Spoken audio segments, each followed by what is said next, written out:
అయితే రాబాయని వస్తుందంట పాట పాడే వరకు వస్తే అన్న కోపం అయితే నువ్వు గింత సేపు అంట అమ్మ మేనత్తవని అర్థం కాదు మళ్ళీ ఇంటోడా ఇంటోడా బయటోడా అయితే కాదు ఇంటోలా బయటోలా ఇట్టేళ్ళు రాదా వెజ్జి నువ్వు మంచిగా ఇంటోలా బయటోలా ఇంటోలా బయటోలా వైద్యులు కాదు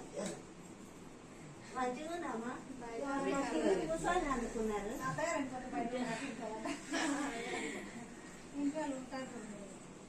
సిద్ధార్థ చెప్పారు